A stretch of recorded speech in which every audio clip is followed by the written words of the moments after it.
భగవద్గీతలో బ్రాహ్మణ, క్షత్రియ, వైశ్య, శూద్ర అనేటటువంటి 4 వర్ణాలు మాత్రమే చెప్పారు.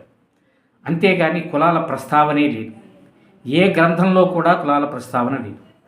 అలాగే ప్రతి వర్ణానికి కొన్ని నియమాలను కూడా చెప్పారు, కొన్ని ధర్మాలను చెప్పారు. ఈ భూమి మీద పుట్టినటువంటి వాడు ఎవరైనా సరే ఆ వర్ణానికి సంబంధించినటువంటి ధర్మాలను కనుక అనుసరించినట్లయితే అతడిని ఆ వర్ణం పేరుతోనే పిలుస్తున్నారు కూడా. పుట్టుకతో ఈ భూమి మీద పుట్టినటువంటి వాడు ఎవరైనా సరే శూద్రుడే. బ్రాహ్మణుడు సైతము 8వ ఏట వరకు ఉపనయనం చేసేటంత వరకు కూడా శూద్రుడిగానే పరిగణించబడతాడు. అలాగే బ్రాహ్మణుడికి ఆ వర్ణం యొక్క ధర్మాలు ఏమిటి అనంటే అధ్యయన, అధ్యాపన, దాన, ప్రతిగ్రహణాలు. వేదాధ్యయనం చేయటము, తదనంతర కాలంలో ఆ వేదాన్ని కొంతమంది శిష్యులకు నేర్పించటము, దానాలు ఇవ్వటము, దానాలు తీసుకోవటము అనే ముఖ్యమైనటువంటి 4 ధర్మాలతో పాటుగా త్రికాల సంధ్యావందనం చేయటం, మద్యమాంసాలకి దూరంగా ఉండటము, ఇంద్రియ నిగ్రహం కలిగి ఉండటము, ప్రాణిహింస చేయకుండా ఉండటము, ఈ నియమాలన్నీ కూడా బ్రాహ్మణ వర్ణం వారు అనుసరించి తీరాలి. ఈ నియమాలను అనుసరించి శూద్రవర్ణం వారైనా సరే బ్రాహ్మణుడిగా మారవచ్చు. అందుకు ఎవరి అభ్యంతరము లేదు. స్వయంగా కృష్ణ పరమాత్మే చెప్పాడు, చాతుర్వర్ణ్యం మయా సృష్టం గుణ కర్మ విభాగశః. వారు చేసేటటువంటి కర్మలను అనుసరించి వారిని ఆ వర్ణం పేరుతో పిలుస్తున్నాము అని చెప్పారు. అలాగే కృష్ణుడు సైతము నంద యశోదల ఇంట యాదవుడుగా పెరుగుతూ వారి ధర్మమైనటువంటి పశుపోషణ, పశు రక్షణ, వ్యవసాయము మొదలైనటువంటివన్నీ ఆయన కూడా అనుసరించాడు.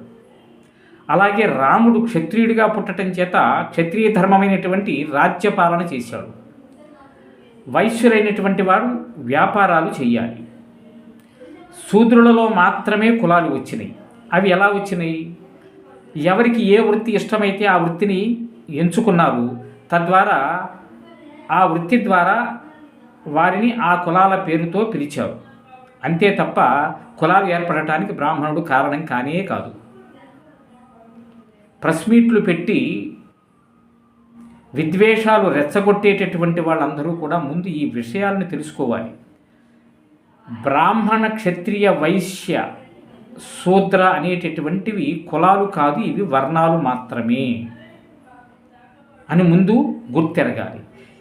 ఎవరు ఏ వర్ణం ధర్మాన్నైనా అనుసరించవచ్చు, అందులో ఎలాంటి అభ్యంతరము లేదు అని కూడా తెలుసుకోవాలి. దానికి బ్రాహ్మణుడి యొక్క అభ్యంతరం కూడా లేదని తెలుసుకోవాలి. బ్రాహ్మణులను నిందించకూడదని కూడా తెలుసుకోవాలి. అలా తెలుసుకోకుండా ప్రెస్ మీట్లు పెట్టి